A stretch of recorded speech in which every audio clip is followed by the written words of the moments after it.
Sanchez, and this is a proper way to use drawing tools, instruments, and materials. Number one, pencil. Store pencil in a pencil case or container to avoid breaking the lid. Keep them away from moisture. Letter B, cleaning and maintenance. Wipe the outer surface with a dry cloth sharpened gently to prevent breaking the lid. C, common problem and solution.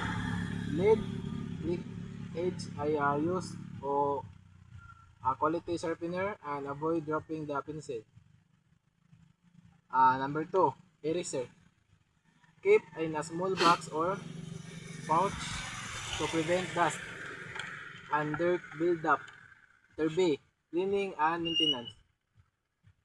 Rub the surface on a clean paper to remove dirty layers. And letter C, common problems and solution. Becomes hard or dirty. Store in a clean, dry place and avoid mixing with colored pencils.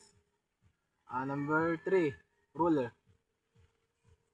Place in a flat inside a pencil case or folder to prevent bending. Letter B, cleaning and maintenance. Wipe with a damp cloth and remove pencil marks or ink stains. Letter C, common problems and solutions. Cracking or bending. Store properly and avoid excessive pressure. Number 4, compass. Keep in a protected case to prevent the needle from dulling or bending. Letter B, cleaning and maintenance. Wipe metal parts with a dry cloth after use to avoid rust. And letter C, common problems and solution.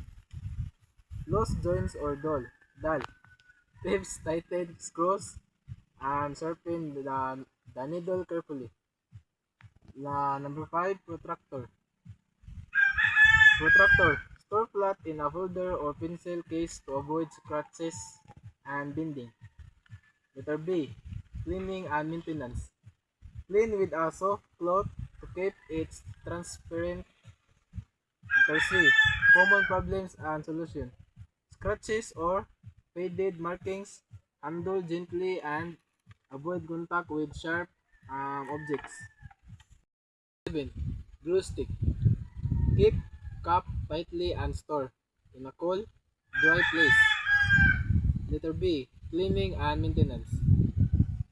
Wipe off excess glue from the cup and edges. Letter C, common problems and solution.